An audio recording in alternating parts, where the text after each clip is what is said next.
aborder un sujet qui, je pense, peut vous intéresser parce que en consultation courante, on est amené à avoir beaucoup d'épiphoras chez le chien, chez le chat, avec ces chiens qui nous sont présentés comme celui que vous voyez là sur cette photo, avec cet écoulement et cette coloration marron des poils dans l'angle interne.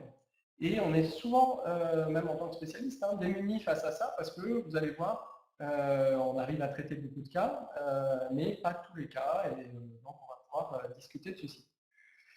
Donc, l'objet de la conférence d'aujourd'hui, c'est la conduite à tenir face à un œil qui pleure chez le chien.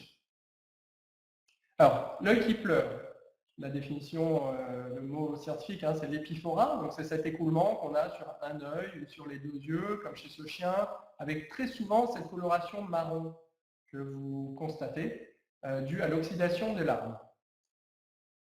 Alors voilà un chien que j'ai eu avant-hier, qui m'a été présenté pour épiphora, justement, donc j'ai pensé à vous. Et c'était donc le lendemain de la victoire de la France. C'était un bulldog français, donc il a bien fêté ça. Et donc je me suis demandé s'il pleurait de joie suite à la victoire ou pour autre chose. Donc ça a compliqué un petit peu le diagnostic différentiel. Les causes de l'épiphora. S'il y a une chose à retenir de cet exposé, c'est que les causes se classent en deux catégories. Les épiphoras qui sont secondaires à l'augmentation de la production de larmes, donc il y a une stimulation de la glande lacrymale pour une raison à déterminer, et l'autre catégorie, c'est les défauts d'évacuation des larmes. Donc troubles d'évacuation par les voies lacrymales. Donc ça, c'est très important de bien faire cette distinction parce que tout le reste, et en particulier le traitement, va en écouler et je vais vous expliquer comment bien distinguer les deux. Voilà, donc lorsque la production lacrymale augmente, on a un larmoiement, comme chez ce chien, ici. C'est souvent aigu, contrairement au défaut d'évacuation des larmes qui est chronique, donc souvent aigu et souvent avec une douleur associée, donc un blépharospasme, comme chez ce chien. Défaut d'évacuation des larmes, très classique, comme chez ce bichon par exemple, avec toujours cette coloration marron. La différence avec le larmoiement, c'est que très souvent, on a l'absence de douleur, et ce chien n'a pas mal, il n'y a pas de blépharospasme, et c'est souvent sur un mode chronique. Alors, avant de rentrer dans le détail, ce qui est important de connaître, je ne vais pas vous embêter avec trop de notions anatomiques et théoriques, mais il est important de bien connaître le système lacrymal tout de même du chien, avec la glande lacrymale principale, qui sécrète les 2/3 des larmes, et la glande lacrymale accessoire qui sécrète 1/3 des larmes. D'accord ? Donc les larmes sont sécrétées au contact de l'œil, et ensuite elles sont déversées donc, dans le lac lacrymal, puis évacuées par le système des voies lacrymales. Ces voies lacrymales, donc, il faut bien les connaître, il y a 4-5 choses à retenir. C'est qu'on a dans l'angle interne, c'est dans l'angle interne que ça se passe, 2 points lacrymaux, le point lacrymal inférieur qui draine les 3/4 des larmes, et le point lacrymal supérieur qui draine 1/4 des larmes. Ces 2 points lacrymaux se prolongent par les canalicules lacrymaux, qui se prolongent par un sac lacrymal dans l'angle interne, et ensuite le canal lacrymal qui évacue les larmes dans le nez ou dans la gorge. La conduite à tenir. Il y a 5 tests à retenir. Et dans l'ordre chronologique, je vous les présente. En premier, le test de Schirmer, avant de faire tout autre test, parce que le test de Schirmer doit être fait avant de mettre des gouttes, et en particulier de l'anesthésique locale. C'est pour ça qu'on le fait en premier. Donc, test de Schirmer, vous connaissez bien, avec ces petites bandelettes qui s'imprègnent, et qui va donc vous permettre de mesurer la sécrétion de larmes. Donc, deux cas de figure, soit les larmes sont augmentées, dans ce cas-là c'est un larmoiement, soit elles sont en quantité normale, et dans ce cas-là on est face à un épiphora pur. L'examen général de l'œil, il est fondamental. Vous pouvez le faire déjà à l'œil nu, ensuite avec une bonne source de lumière, éventuellement un système grossissant avec un système de loupe, et aussi, si vous en avez les moyens, avec un biomicroscope comme ici, c'est la lampe à fente qui vous permet à la fois de grossir et de bien voir les détails, et en particulier des annexes. Lors des épiphoras, c'est important de bien examiner les annexes oculaires, en particulier les paupières, et les cul-de-sac conjonctivaux, et la membrane occultante. et aussi qui va vous permettre d'examiner le globe oculaire. Le test à la fluorescéine, déjà pour marquer les ulcères, ça vous le connaissez très bien pour cet usage, mais aussi pour tester les voies d'évacuation des larmes. Donc ça, je crois que la plupart d'entre vous l'utilisez. Donc vous mettez une goutte de fluorescéine et vous voyez cette évacuation au niveau de la narine, comme ici. Ce test n'est pas toujours fiable. Je vais vous expliquer pourquoi.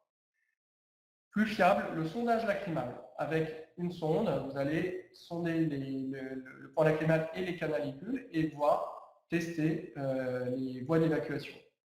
Et enfin, je vais moins les développer parce que c'est un peu plus anecdotique, les techniques d'imagerie comme les dactylocysto-rhinostomie, rhinographie, pardon, le scanner, l'IRM qui va vous permettre d'avoir des images des voies lacrymales.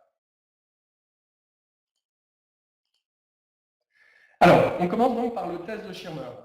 Deux cas de figure. Soit votre test de Schirmer est augmenté. Donc la norme, vous savez, c'est entre 10 et 20 mm. Si vous êtes à plus de 20, c'est qu'il y a une hypersécrétion, donc production lacrymale augmentée. Ce que je conseille, c'est tout de même de faire un premier test qui va éliminer déjà le résidu de larmes que vous avez dans le cul-de-sac, dans le lac lacrymal, et de le refaire une deuxième fois pour être sûr de prélever vraiment, de tester les larmes réellement sécrétées. Donc, production lacrymale augmentée, vous êtes face à un larmoiement.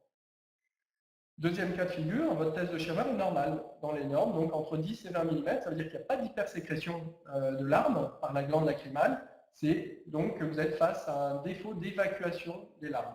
Et donc, c'est ce qu'on appelle l'épiphorat pur. Voilà, j'espère que c'est clair. Si quelqu'un peut me mettre un petit message pour me dire si tout se passe bien. Alors, combien de temps la bandelette en place, on me demande. C'est 1 minute. Hein.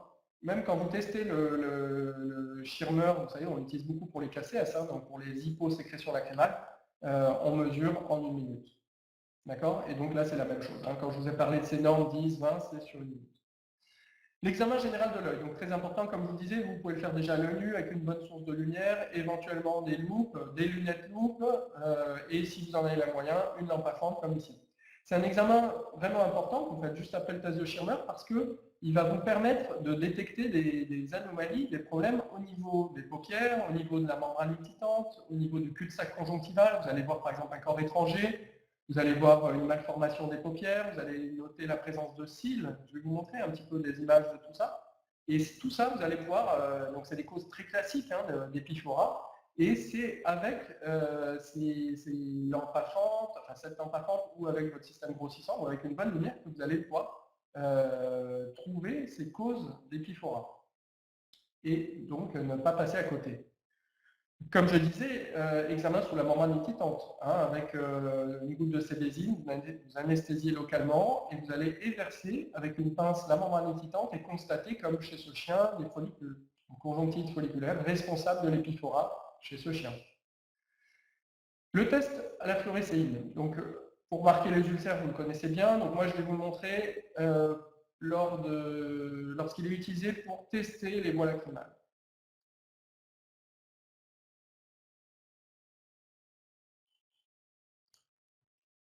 Voilà. Donc, voilà le test fluo. Donc, vous mettez une goutte dans l'œil.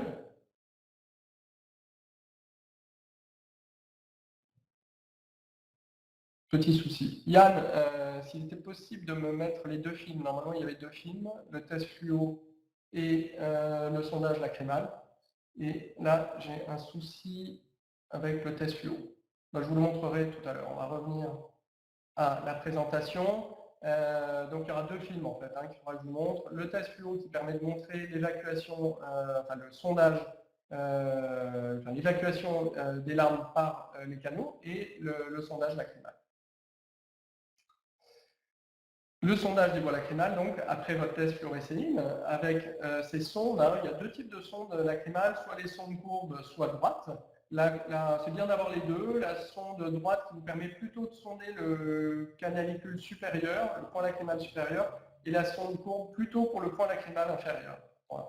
Si vous en avez qu'une, prenez plutôt la courbe et vous pouvez sonder tout de même les deux canaux.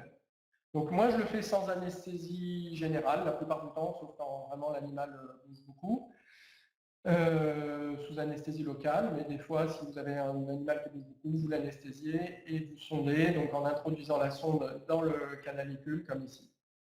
Je vais revoir la vidéo, on va voir si elle fonctionne. Bon, pas pour le moment. Donc, sondage des voies lacrymales. Avec, oui, on me pose une question, oui, donc c'est bien avec du sérum physiologique stérile, hein, sans problème, ou votre soluté, votre nettoyant oculaire avec antiseptique, hein, ça fonctionne bien aussi. Tout à fait.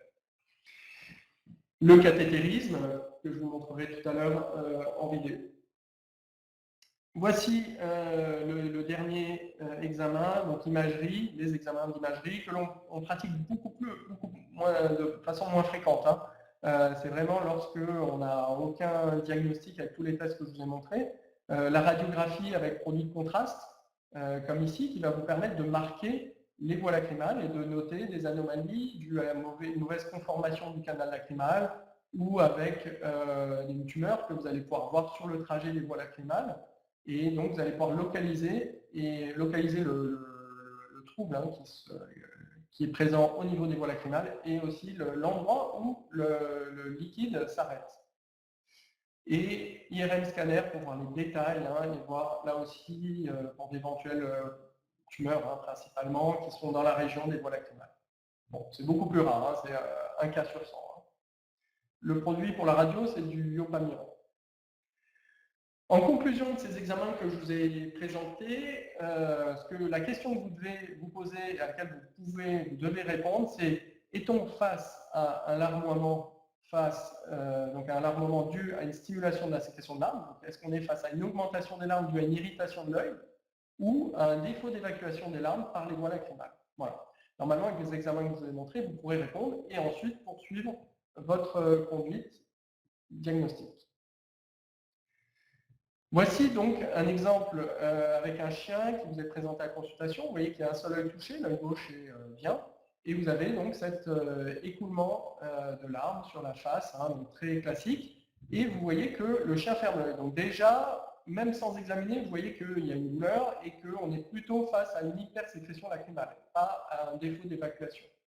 Et en effet, en voyant plus près, vous constatez que on a un enroulement de la paupière inférieure, hein, donc c'est le même chien, là voilà, vous avez la paupière inférieure qui s'enroule, et avec les poils qui viennent frotter sur la cornée, irriter l'œil, hein, il y a une irritation conjonctivale et cornéenne, parfois des ulcères hein, avec ces entropions, qui sont donc responsables d'épiphoras.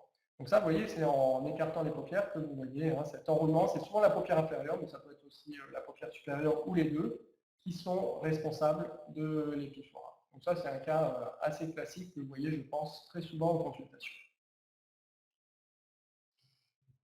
Un peu moins fréquent, mais on en voit quand même. Ils sont souvent asymptomatiques, mais parfois on peut avoir des épiphoras secondaires. C'est ces cils que vous voyez sur les bords libres, sur le bord libre, comme ici. Vous voyez, là on a une rangée de cils qui viennent frotter. Alors, ils flottent hein, souvent sur la surface oculaire, donc ils ne créent généralement pas d'ulcères, mais ils peuvent être irritants et être responsable d'épiphora. Donc ça, vous voyez, c'est avec votre lampe à fente ou bien avec votre système grossissant, en tout cas avec une lumière forte, que vous allez pouvoir bien distinguer ces cils et voir s'ils sont responsables de l'épiphora.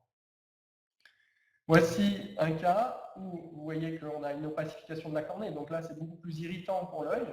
On a une pigmentation mélanique, on a un œdème de cornée, une vascularisation, et chez ce chien, on le voit très bien, un pli nasal. C'est un brachycéphale, hein, type shih tzu pékinois, qui ont ces plis de peau nasaux qui ont des cils, des poils, on va dire, des poils qui viennent frotter sur la cornée. Donc ça, c'est une cause très fréquente d'épiphora chez les brachycéphales, et avec des gravités plus importantes hein, que le cas précédent, parce que là, vous avez carrément des lésions cornéennes secondaires. Donc, pli de peau nasale, il s'agit d'un trichiasis. Un trichiasis plus discret chez ce chien, vous voyez que là, c'est plutôt en région externe, où vous avez ces poils. Alors là, ce n'est pas un distichiasis, hein, c'est différent de tout à l'heure. Tout à l'heure, vous avez vu que ça partait, ils étaient mal implantés, donc c'est le distichiasis, alors que là, c'est des poils qui sont à un endroit où ils devraient être. c'est-à-dire comme ici, hein, sauf que vous avez les poils qui sont orientés vers la cornée. Donc c'est un trichiasis ou trichiasis associé à un grand tronc.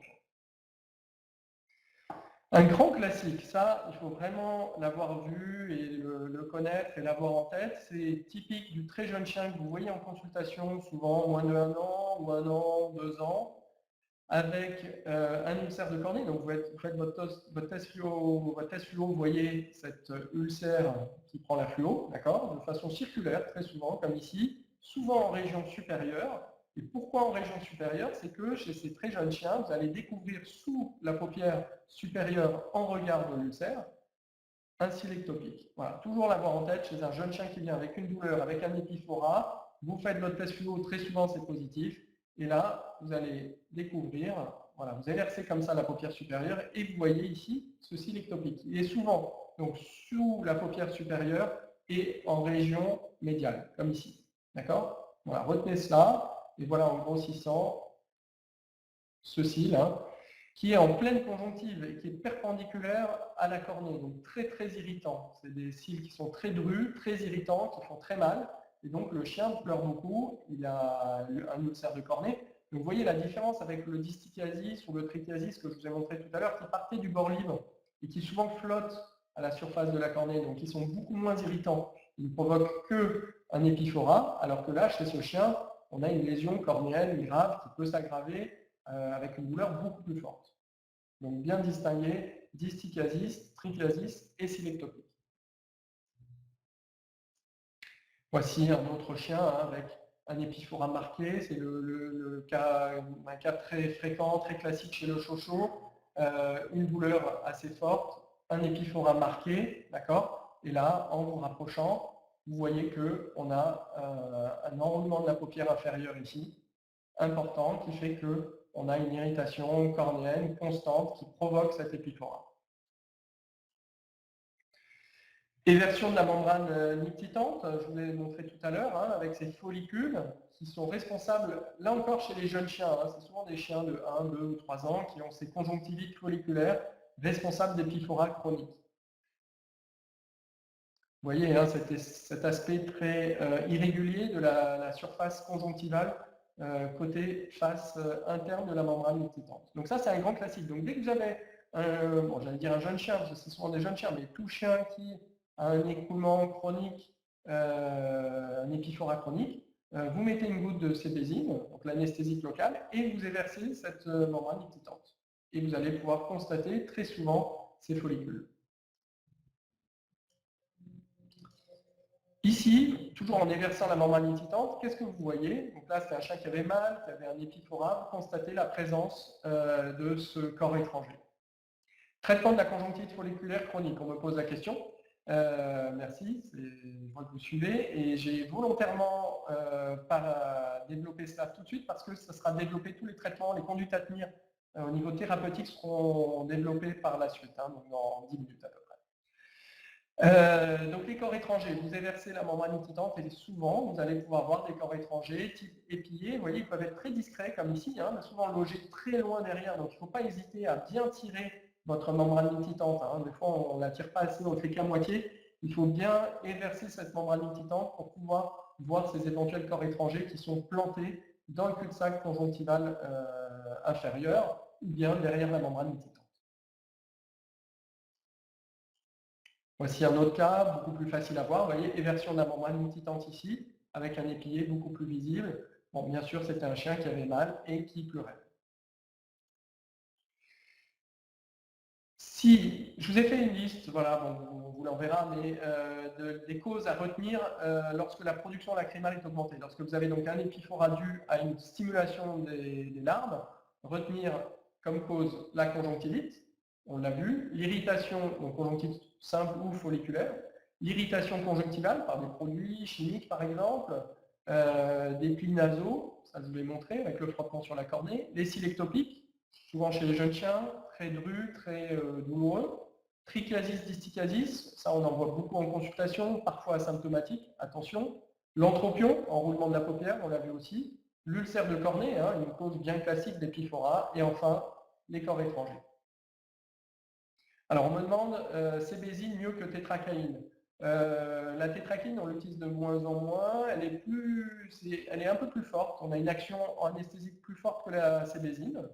Donc, elle est tout à fait utilisable, hein, mais elle serait un tout petit peu plus irritante que la cébésine. Voilà. Donc, je dirais que c'est bien de l'avoir sous la main lorsque vous voulez anesthésier de façon plus profonde votre surface cornéenne.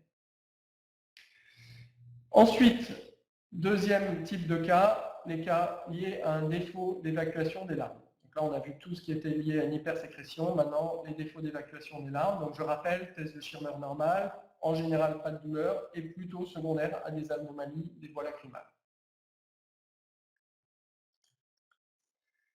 Vous avez ici un chien avec un épiphora marqué avec une petite macération, une petite pyodermite dans l'angle interne. Et en regardant de près, en fait, vous constatez l'absence de point lacrymal inférieur. C'est souvent le point lacrymal inférieur qui est absent. On parle d'imperforation du point lacrymal. C'est congénital, c'est dû à une petite membrane de conjonctif qui recouvre ce point lacrymal, qui ne s'est pas ouvert en fait. C'est congénital, donc lors du développement embryonnaire, ce point lacrymal ne s'est pas ouvert. C'est un défaut de naissance. Voici un autre cas où vous voyez ici la paupière inférieure qui est un petit peu éversée, d'accord? Et normalement le point lacrymal est ici, et vous voyez qu'il n'y a pas d'ouverture. Je vais vous montrer d'ailleurs un cas normal, vous voyez? Voilà, là vous avez une ouverture normale du point lacrymal. Là on peut le sonder, et vous allez voir que votre sonde rentre sans problème. Par contre ici, si vous essayez de sonder, vous n'y arrivez pas. Pourquoi? Parce qu'il y a comme un opercule qui recouvre, c'est un petit opercule de conjonctive qui bouche l'ouverture du point lacrymal, et du coup, les larmes du chien ont tendance à couler à l'extérieur, et donc c'est pour ça qu'on a un épiphora. Donc, retenir, chez souvent des jeunes chiens, l'imperforation du point lacrymal. Ça se traite très bien, et là encore, je vous montrerai la petite technique chirurgicale pour traiter cela. Alors là, vous voyez qu'on a un point, là je vous ai remis le normal, le point lacrymal normal, mais ici, un point lacrymal qui est de petite taille. Donc il est présent, mais petit. On parle d'atrésie du point lacrymal. Donc là, il y a une évacuation, mais qui n'est pas complète. Atrésie du point lacrymal, là encore congénitale. Ici, une affection acquise chez un chien avec un abcès dans la région du point lacrymal inférieur. Donc le point lacrymal inférieur était bouché, mais du fait de la présence cette fois d'un abcès. Donc il y a une occlusion du point lacrymal. Voici ici un écoulement, d'ailleurs je vous l'ai montré au tout début, chez un Golden Retriever, qui présentait cette épiphora. Donc là vous faites tous les tests que je vous ai montrés, et un sondage lacrymal. Et on constate que chez ce chien, on avait les points lacrymaux qui étaient bien ouverts, mais par contre, une absence de canalicule inférieure et supérieure. Les canalicules étaient absents, ils étaient sténosés, et c'était de naissance. Donc ça, on verra le traitement tout à l'heure. Voilà encore un chien qui présentait un épiphora. Donc vous faites tous vos tests que je vous ai montrés, et en vous rapprochant, vous voyez qu'il se passe quelque chose au niveau de l'angle interne, et en grossissant, avec de la lumière, vous voyez un corps étranger qui pénètre dans le point lacrymal inférieur. Voilà, un petit peu comme un sondage, mais par un corps étranger. Et en tirant sur l'extrémité, vous allez pouvoir sortir un épier qui bouchait ce point lacrymal.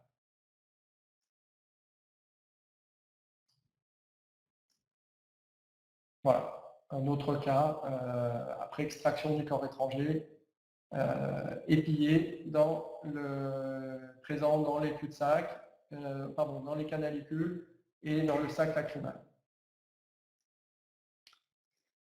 Voici un grand classique, ça aussi à bien connaître, reconnaître, souvent chez les bulldogs anglais français, carlins, tous les shih tzus pékinois très présents, donc les brachycéphales, avec épiphora. Et en regardant de plus près, vous allez constater un enroulement de la paupière avec frottement des poils. Donc là, ça retombe sur les cas que je vous ai montrés tout à l'heure. Et ça, c'est intéressant parce que vous avez à la fois le frottement avec donc une augmentation de la sécrétion de larmes, mais aussi une occlusion du point lacrymal. C'est-à-dire que là, vous voyez qu'avec cet entropion, forcément, les larmes ne peuvent pas s'écouler par ces voies-là, puisqu'elles sont masquées par l'entropion. Donc l'entropion, c'est un peu la double peine. Il a deux actions. À la fois, il occlue les points lacrymaux, et en plus, il entraîne un frottement des poils. Donc là, c'est un épiphora qui s'explique par deux raisons lors de ces entropions du canthus interne. Voilà, en grossissant, vous avez dans l'angle interne l'entropion, frottement des poils et le point lacrymal qui est masqué. Donc là, on comprend bien qu'en faisant, et je vais vous le montrer tout à l'heure, une chirurgie de cette région-là, donc plastie de la paupière, vous allez pouvoir à la fois stopper ce frottement par les cils et ouvrir la région pour que les larmes puissent à nouveau s'écouler par les points lacrymaux. Voilà, donc très classique, entropion médial de la paupière inférieure. Frottement lors de caroncules pilaires, vous avez souvent chez ces chiens shih tzu pékinois des poils qui frottent comme ça, enfin qui viennent flotter dans le film lacrymal. C'est ce qu'on appelle donc le caroncule pilaire qu'il faut parfois retirer chirurgicalement. Un classique aussi, enfin beaucoup moins fréquent que les entropions, les ectropions, donc éversion de la paupière inférieure comme ici, qui entraîne aussi un épiphora. On a après une série de malpositions des paupières, comme ici, là, un chien race géante avec l'œil en diamant. Donc c'est souvent une association de plusieurs affections des paupières qui font qu'on a un épiphora. Un grand classique aussi sont ces chiens que vous voyez, avec des écoulements, souvent des chiens blancs, coloration marron du poil, le propriétaire qui est un peu exigeant par rapport à ça, qui me demande qu'est-ce que je peux faire. Et très souvent, il s'agit de bouchons de mucus. Pas toujours, attention, il ne faut pas toujours sauter sur ces bouchons de mucus en disant je vais les déboucher, on va déboucher les canaux. C'est un grand classique, déboucher les canaux. Vous savez que ça marche dans quelques cas, mais attention à éliminer tous les cas que je vous ai montrés tout à l'heure. Donc, on a parfois tout de même ces cas de bouchons de mucus qui bouchent les canaux, et dans ce cas-là, vous allez sonder et éliminer ces bouchons de mucus avec le sondage que j'essaierai de vous montrer sur la vidéo tout à l'heure. D'ailleurs, un petit aparté à Yann, si vous pouvez me mettre les deux films, test fluo et sondage lacrymal, que je n'ai pas sur la galerie, s'il vous plaît. Voilà, donc écoulement des larmes bilatérales comme ici, dû à ces bouchons de muqueuse et caractéristiques de ces races-là. Voilà, donc à retenir les différentes causes de défaut d'évacuation des larmes, l'imperforation du point lacrymal, l'atrésie du point lacrymal, la malposition du point lacrymal, la sténose du canalicule, l'obstruction du canalicule, obstruction du canal, entropion médial, pas oublier la paupière inférieure, canthus interne, l'ectropion et le caroncule pilaire. Les traitements, on y vient, médicaux et chirurgicaux. Dans tous les cas, bien sûr, traiter la cause, donc c'est une évidence, mais vous avez par exemple un entropion comme je vous l'ai montré, comme chez ce Charpet, avec un épiphora bien sûr, qui était lié à cet entropion, eh bien vous allez corriger l'entropion par la technique classique de Holtz-Celsius ou la technique de Stades, repositionner la paupière et limiter le frottement des poils. Et vous allez avoir un œil, les yeux bien ouverts par la suite. Voilà un post-op, le chien avant-après, post-op. Donc les paupières qui se repositionnent bien, plus de frottement, plus de douleur et plus d'épiphora. Voilà la technique, bon, c'est une plastie classique. Vous pouvez retrouver sur mon site ces schémas-là. Le raclage folliculaire, donc dans 90% des cas, les conjonctivites folliculaires se traitent bien avec les traitements médicaux, antibiotiques anti-inflammatoires, corticoïdes, en local, collyre corticoïde. Et dans quelques cas, dans 10% des cas, cela ne suffit pas, et vous êtes obligé de faire un raclage des follicules avec une lame. C'est une technique très simple, vous allez éliminer ces follicules. À quel âge, on me demande, à quel âge proposer chez le Charpet en croissance? En fait, il faut opérer très tôt, il faut très rarement attendre. Souvent, quand on les voit, même à partir de 2 mois, on peut les opérer, parce que des fois, on entend qu'il faut attendre, mais en attendant, vous risquez de perdre les yeux. Parce que vous maintenez, alors il y a des fois les techniques des fils, bon, ce n'est pas le sujet d'aujourd'hui, mais disons qu'il faut traiter, que ce soit par des fils ou par les techniques que je vous ai montrées, traiter vite, parce que sinon, vous risquez de perdre les yeux. Même donc chez les très jeunes. Donc le raclage de follicules, on me demande combien de temps antibiotiques anti-inflammatoires lors de conjonctivite folliculaire. On part sur 1 mois de traitement, c'est assez long à traiter. Donc raclage avec une lame de bistouri comme ici, vous allez éliminer les follicules et l'intérêt c'est que c'est définitif, ça ne revient pas. L'ectropion, donc correction chirurgicale, là encore, donc on fait une plastie de la paupière qui consiste à lifter la paupière inférieure pour ne plus qu'elle bâille.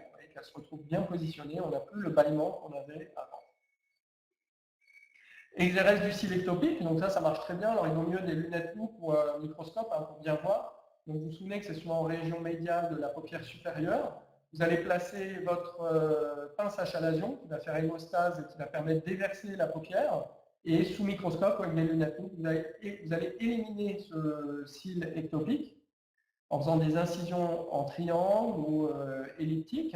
Peu importe. Ce qui est important, c'est de bien retirer le cil avec le follicule pour ne pas qu'il repousse. Voilà, c'est ça le plus important. Distichasis, pareil, ça se retire en retirant les follicules. Alors, il y a plusieurs techniques. Il y a de la cryothérapie, le laser qui est utilisé, et les techniques classiques qui marchent très bien avec incision, hein, en bistouri, incision de part et d'autre du follicule pour bien retirer le cil avec ces follicules pour éviter que ça repousse. Donc là, c'est un peu la même technique que pour le cil ectopique. Hein. Vous évercez avec une pince à chalation et vous allez retirer la bandelette de tissu qui contient le follicule. Voilà, là, vous avez un schéma où on voit le distichasis par rapport au cil normal. Donc il va falloir retirer ce cil avec le follicule. Même chose pour le cil ectopique, en employant une pince à chalation et en retirant, voilà, en triangle ou de façon elliptique, en retirant le cil et le follicule.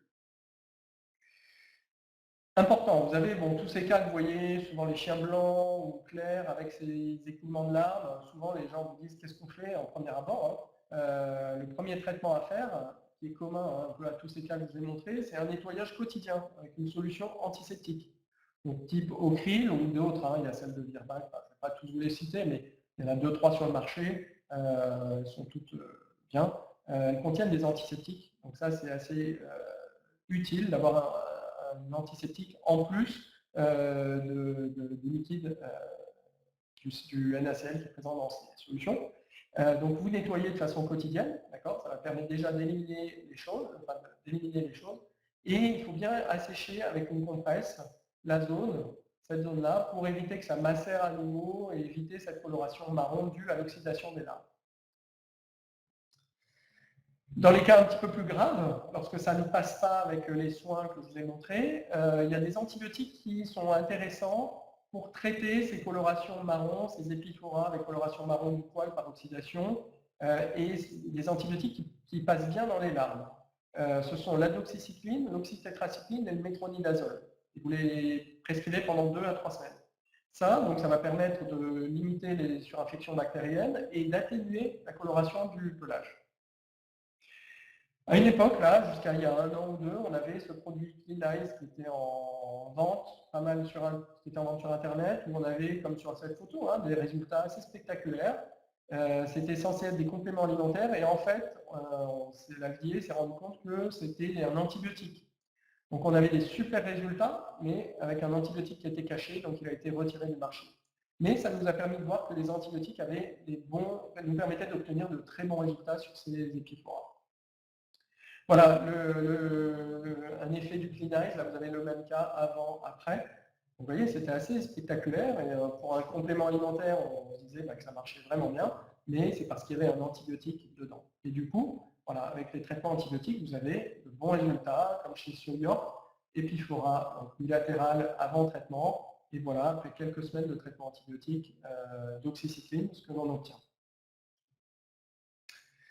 Lorsque vous avez une imperforation du point lacrymal, je vous ai montré hein, ce petit opercule hein, qui bouche le point lacrymal inférieur, c'est souvent le point lacrymal inférieur, vous allez sonder avec une sonde lacrymale et vous allez injecter du liquide qui va vous permettre d'avoir un effet de bombement en région inférieure, qui va vous permettre de bien localiser l'opercule qu'il faut éliminer. Et il s'agit d'un coup de ciseau, hein, vous allez retirer cet opercule, et c'est en général suffisant pour traiter ces imperforations. En quelques rares cas, lorsque ça se sténose dans un deuxième temps, on est obligé de faire un sondage. On parle de sondage bicanaliculaire, c'est-à-dire une petite sonde que vous laissez à demeure pendant quelques semaines. Cas très fréquent, je vous ai parlé de l'entropion du canthus interne avec ce frottement des poils, souvent dans cette région-là, et masquage du point lacrymal. Il faut tout simplement, comme pour tout entropion, corriger, faire une plastie de cet entropion, comme vous le voyez ici. Donc on repositionne la paupière inférieure, du coup plus de frottement, et le point lacrymal qui est à nouveau accessible avec une évacuation chorale des larmes. Donc ça, c'est une technique assez simple de Holtz-Celsius.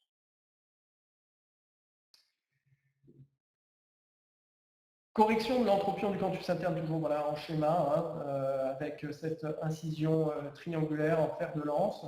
Quelques points suffisent pour éverser la paupière inférieure. Cas plus complexe, un peu plus spécialisé, lorsque vous avez des épiphoras qui persistent, des épiphoras chroniques dus à des problèmes d'évacuation des larmes, lorsque vraiment on n'a pas trouvé, ou en tout cas lorsque le diagnostic est par exemple une sténose du canalicule, du sac lacrymal ou du canal lacrymal, et qu'on n'a pas possibilité d'y accéder, contrairement au point lacrymal, dans ce cas-là, on va on va shunter les voies lacrymales classiques, et on va recréer donc une nouvelle voie d'évacuation, un nouveau canal. Donc c'est ce qu'on appelle la dacryocystorhinostomie, c'est-à-dire on crée une nouvelle ouverture pour évacuer ces larmes. C'est d'ailleurs pratiqué chez l'homme. Donc vous avez un épiphora très marqué chez ce chien.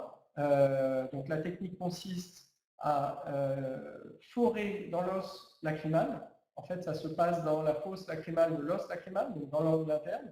Vous allez forer avec une aiguille 18G, donc une grosse aiguille. Vous allez forer l'os. On peut aussi utiliser une broche, une fine broche qui va vous permettre de forer. Et il ne faut pas hésiter à avoir une ouverture très très large. Vous voyez que là, cette ouverture qu'on a recréée, ce nouveau canal en fait, un nouveau canal lacrymal que l'on crée, ben, cette ouverture fait 5 mm. Donc c'est vraiment très ouvert parce que ça a tendance à se refermer un petit peu par la suite. Pour limiter cette sténose post-opératoire, on applique de la mitomycine. La mitomycine C qui est un antimitotique et qui va bien diminuer le phénomène de rétraction post-opératoire. Ici, voici le post-op. Donc vous avez le chien avant et le chien après. En conclusion de tout cela, de tout ce que je vous ai dit, ce qu'il faut retenir, je crois que vous l'avez compris, c'est qu'il faut bien distinguer le défaut d'évacuation de l'augmentation de sécrétion.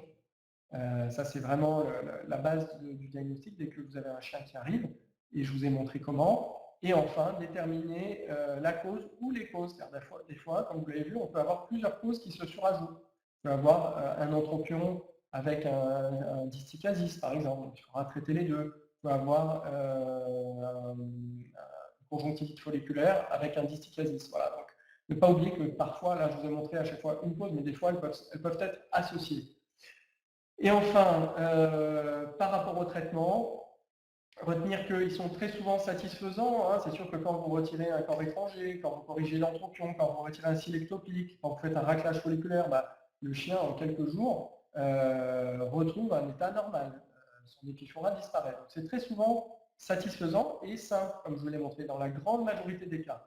Par contre, vous avez des cas où typique de ces chiens blancs avec coloration marron, chronique, sur lesquels c'est dû à des problèmes de capillarité des canaux lacrymaux, ou une occlusion de ces canaux lacrymaux qui peut se produire dans l'os. Donc dans ce cas-là, on ne peut pas vraiment intervenir.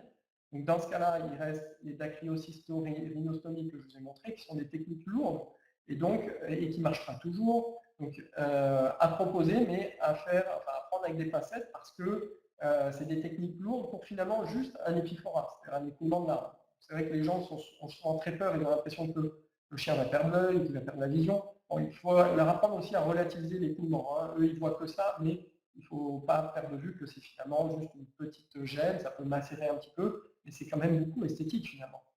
Donc voilà, commencer par des mesures hygiéniques simples et vraiment sur des cas qui nécessitent, on peut alors tenter les techniques plus complexes de création d'une nouvelle ouverture, un nouveau canal, comme je vous l'ai montré.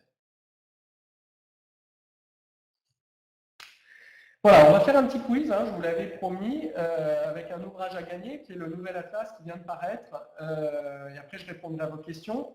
Il s'agit de l'atlas d'ophtalmologie féline qui vient de paraître, qui a plus de 300 pages, avec 17 vidéos qui sont en ligne de chirurgie.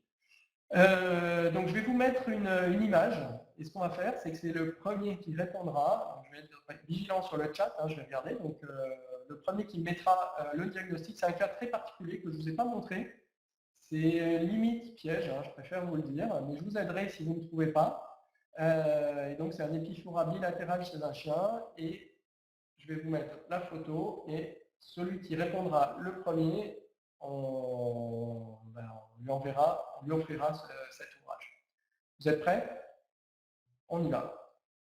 Voilà, un chien avec un épiphora très marqué des deux côtés. Vous voyez que c'est très très très marqué. De quoi s'agit-il?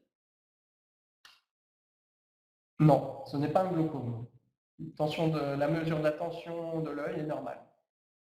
Pas de brûlure chimique, pas d'uvite, pas de démodécie, pas d'allergie, pas de blépharite, pas de problème dentaire, pas de paralysie, pas d'entropion. Je lis toutes vos réponses. C'est génial parce que pas de KCS, pas d'hépatite de rhubarbe, pas de démodécie, pas de carré, pas de tumeur, pas d'herpès. C'est génial parce que tout ce que vous proposez, c'est vrai que ça peut être ça. Hein. Donc, il n'y a aucune mauvaise réponse dans tout ce que vous m'avez cité. Hein. Pas de leishmaniose, pas de trichiasis, pas de fumée, pas d'uvéite, pas de problème endocrinien. Bon, vous avez cité vraiment toutes les causes, enfin, beaucoup de causes d'épiphora classiques. Non, c'est pas un lavage non plus, c'est pas neurologique, c'est pas auto-immun, c'est pas une atopie. Voilà, mais en tout cas, je vois que vous avez suivi parce que vous me citez toutes les causes classiques d'épiphora et gardez bien les en tête parce que c'est vraiment toutes ces causes-là qu'il faut avoir en tête au moment où vous faites vos tests. Et en faisant des tests comme chez ce chien, vous trouverez, je pense, la cause. Non, ce n'était pas une conjonctite folliculaire, pas de verre, non, pas de corps étranger. Alors, le corps étranger, c'est souvent un seul œil.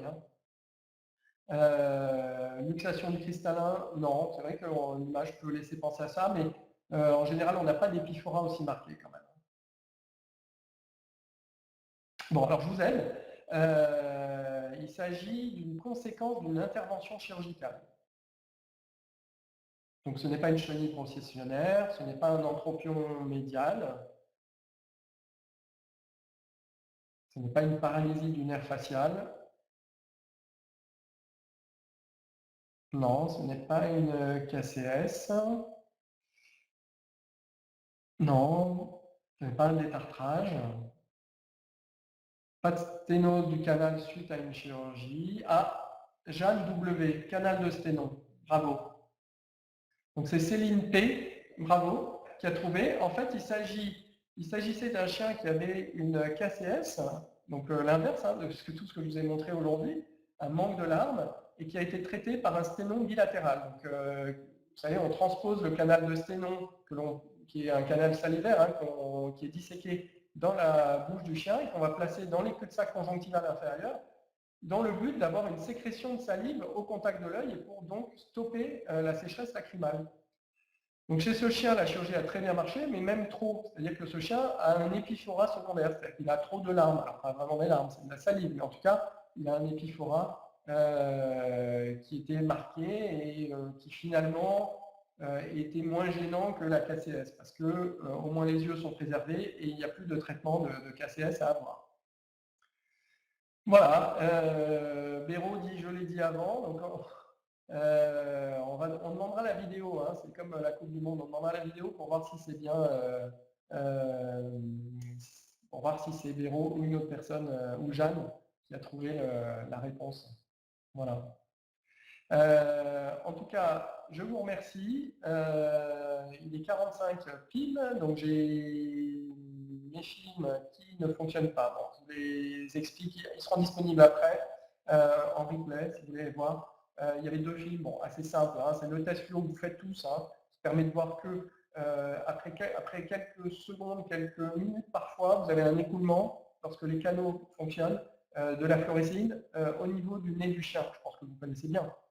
Voilà. La seule chose à retenir par rapport à ce test, bon, techniquement il est très simple, mais retenez que il y a parfois des faux négatifs. C'est-à-dire que vous allez avoir une absence de fluorescéine au niveau du nez. Ce n'est pas parce que les canaux ne fonctionnent pas, c'est que le chien avale. C'est-à-dire que le canal lacrymal peut se jeter dans la bouche et pas toujours dans le nez. Et du coup, si vous ne voyez pas de fluorescéine à ce niveau-là, ce n'est pas parce que les canaux ne fonctionnent pas. Il ne faut pas conclure trop hâtivement. Ça, c'est très important. Hein. Par contre, quand c'est positif et que vous voyez un écoulement de fluorescéine, c'est que les voies lacrymales fonctionnent bien. Donc en fait, c'est un test qui est intéressant lorsque le test est positif. Voilà, retenez ça. Lorsque le test fluorescéine est positif, que vous avez un écoulement de larmes au niveau de la narine, c'est que le chien a ses voies lacrymales fonctionnelles, mais s'il n'y a pas d'écoulement, ça ne veut pas dire que les canaux ne fonctionnent pas. D'accord?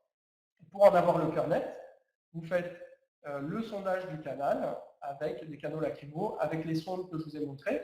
Donc vous pénétrez à l'intérieur du point lacrymal, supérieur ou inférieur, et vous allez flusher avec du sérum physiologique, stérile, et vous allez voir si le liquide sort au niveau du nez ou pas. D'accord? Et c'est ça qui va vous permettre, de façon beaucoup plus sûre que le test à la fluorescéine, de savoir si les voies lacrymales fonctionnent.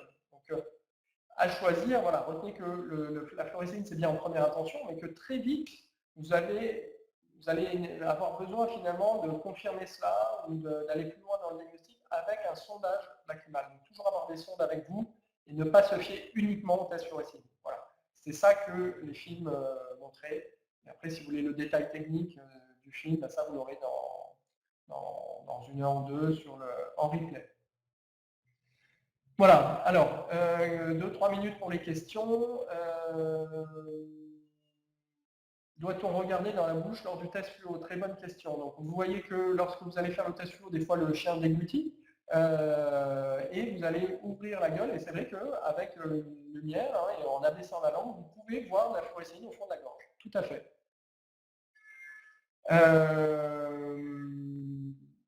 Existe-t-il un épiphore allergique type prune des foins? Il y a des épiphoras d'origine allergique. Hein. Donc moi, c'était classé dans ma présentation dans les conjonctivites, qui peuvent être de causes multiples et en particulier allergiques et responsables en effet d'épiphoras. Tout à fait, c'est très fréquent, hein, on en voit beaucoup. Il existe un risque d'entropion après chirurgie du distichiasis. Oui, c'est vrai que si vous retirez de façon très large les distichiasis, alors quand il y en a un, deux, vous ne risquez pas de créer des distorsions de la paupière, mais si vous avez des rangées, quelquefois vous avez des rangées hein, de cils sur toute la paupière, lorsque vous allez retirer, si vous retirez tous ces cils avec tous ces follicules, on retire du tissu bien sûr, et donc vous risquez de créer des distorsions de la paupière qui sont souvent des entropions, c'est vrai. Donc attention à ça. Ça peut se corriger dans un deuxième temps. Et puis, moi, ce que je vous encourage à faire, c'est lorsqu'il y a un grand distichiasis, de ne pas forcément tout retirer, ou alors de le faire de façon minime ou en plusieurs fois. Existe-t-il des microsondes lacrymales pour les races miniatures? On m'a parlé aussi, j'ai vu une question sur les différentes sondes, est-ce qu'il y a différents diamètres? Donc c'est vrai qu'il y a plusieurs types, il y a celles qui sont métalliques ou souples en silicone. C'est vrai qu'il y a différentes tailles. Microsondes, je ne crois pas. Est-ce que pour corriger un entropion, la technique de Stades est intéressante? C'est une technique qui est vraiment intéressante, mais qui est un peu plus complexe que la technique classique de Holtz-Alcius. On l'utilise plutôt chez les Charpais, qui ont des entropions très marqués. Donc dans 90-95% des cas, on a tendance plutôt à faire la technique classique de Holtz-Alcius que je vous ai montré, et la technique de Stades plutôt dans des cas très complexes avec des entropions marqués et plutôt chez le Charpais.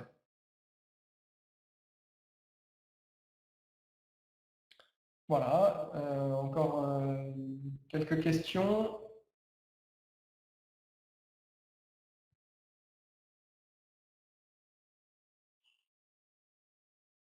Merci à vous. Je vais revenir à la présentation. Voilà, bah, bravo hein, pour le quiz et je vous remercie. Les antibiotiques pour l'épiphora, pendant combien de temps? J'avais parlé hein, de l'emploi de la doxycycline, de métronidazole. On part sur une prescription de 2 à 3 semaines. Faut-il suturer l'ablation de cils ectopiques? Surtout pas. Hein, on ne suture rien. On retire, surtout pas de point de suture, pas de cautérisation électrique. Vous êtes sur la face interne de la paupière. Si vous faites des sutures, des cautérisations, vous risquez des catastrophes au niveau de la cornée. Donc vraiment pas de suture, d'autant que la conjonctive de la paupière de la face bulbaire de la paupière cicatrise très bien. La conjonctive, c'est un tissu qui cicatrise extrêmement bien, donc vous allez avoir une cicatrisation par seconde d'intention qui se fait très bien et sans risque. Donc surtout, pas de point de suture, pas de cautérisation. Alors, vous avez posé une question par rapport au chat. Alors, c'est vrai qu'aujourd'hui, on était sur le chien. Si la conférence vous a intéressé, ben, je pourrais la faire sur le chat dans quelques semaines. Hein. N'hésitez pas à me le dire, on pourra en prévoir une.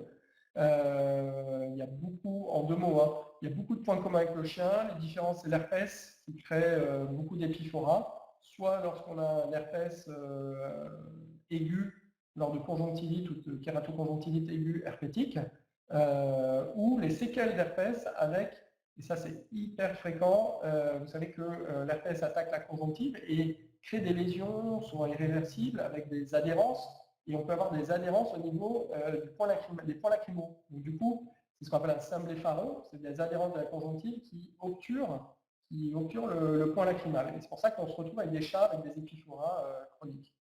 Ça, c'est voilà, un cas très fréquent chez le chat. Sinon, il y a beaucoup de choses qui sont similaires au chien que je vous ai montré.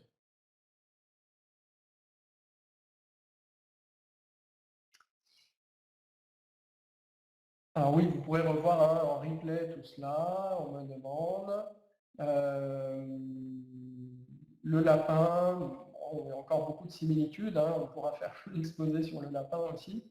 La grande différence chez le lapin, une grande dominante, c'est les infections. Vous savez, avec ces infections, il y a Staphylo, mais aussi il y a Pasteurelle, avec ce pus blanc que l'on a de façon très importante, des dacryocystites très importantes chez le lapin, dacryocystites. Hein. C'est vrai que ça, j'en ai peu parlé là chez le chien, mais il y a aussi des dacryocystites hein, qui sont présents. Donc, c'est l'infection, inflammation des voies lacrymales, très fréquente chez le lapin. Donc là, faire un bon flush, bien flusher les voies lacrymales chez le lapin pour éliminer et mettre en place un traitement antibiotique.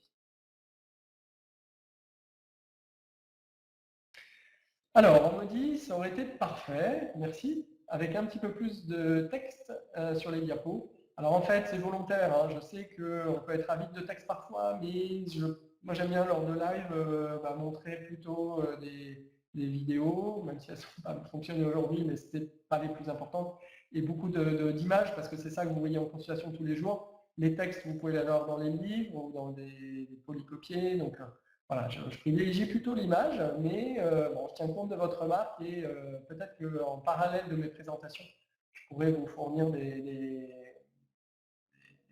versions plus riches en texte, si vous le souhaitez. Tobradex sur ce genre de dacryocystite.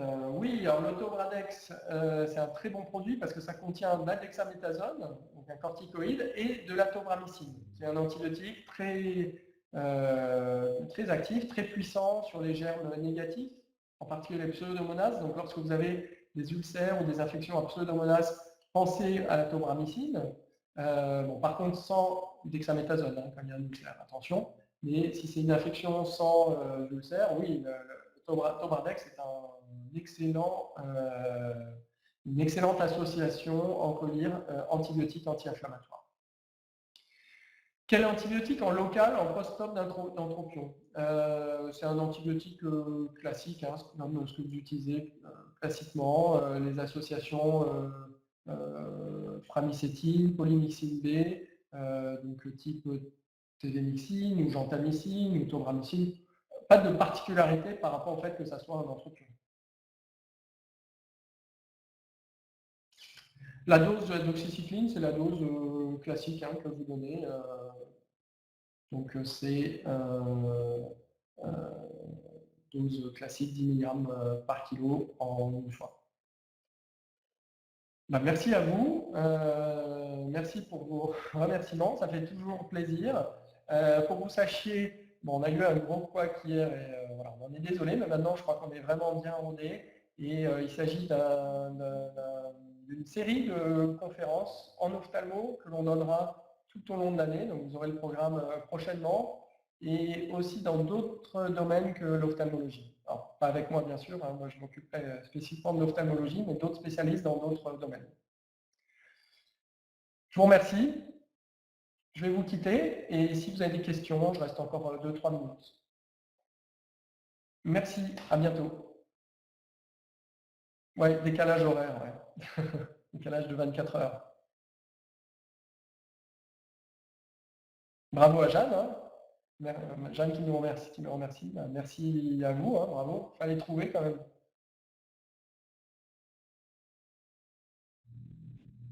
Ah, pas de décalage horaire dans Indom. Exact. Merci. Et vraiment, merci de votre réactivité. Ça fait toujours super plaisir.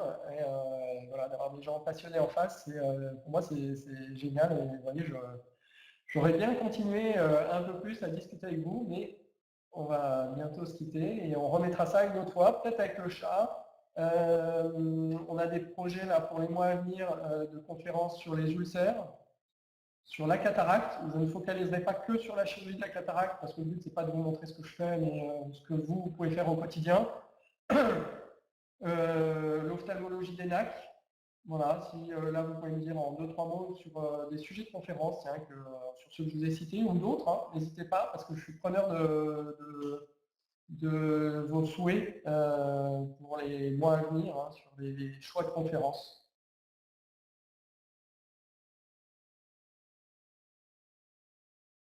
Merci, à bientôt. Bonne journée à tous. Hein, et à très bientôt et merci pour tout.